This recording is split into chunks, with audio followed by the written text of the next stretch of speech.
But as human beings, we might think rationally, but we act emotionally. How do you bring about change in your life? It is not, most of the time, it's not by logical decision making. How do you change the masses? It's not by convincing them using logical syllogisms. It is by appealing to the emotion and the heart therein.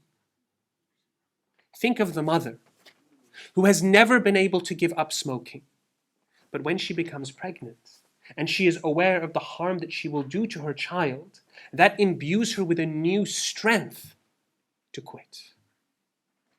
Think of victims of domestic violence, or those who have suffered some of the pains of coming close to suicide, or those who've experienced severe bullying or abject mental health issues. They become the most passionate of campaigners. They become the most vociferous of speakers. Why? Because their experience is forged in the fires of that pain, and it is encapsulated in the tears that they shed in those times of difficulty.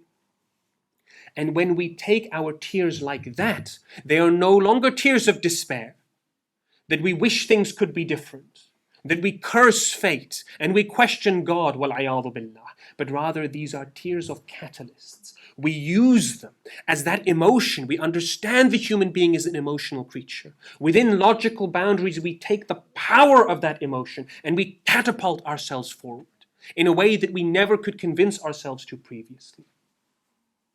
To state one example, in the States, there's a law called Megan's Law. It was introduced after what happened to a 7-year-old girl by the name of Megan. She and her parents, they lived in their house, in their local town. Across the street, there was a twice convicted child abuser. The parents didn't know. They had no idea. And after some time, that evil man, he kidnapped this 7-year-old girl, he abused her, and he murdered her.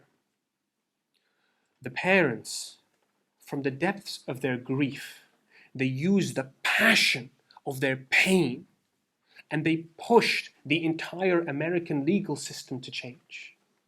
Locally, nationally, and even on an international scale, they introduced Megan's Law, which makes it essential. It is absolutely vital that anybody who has previously been convicted of child abuse, that they are identified and made known to those who are nearby. They could have collapsed in their grief. They could have been lost, and who could blame them after what happened? But they didn't, because they used their tears as a catalyst for change.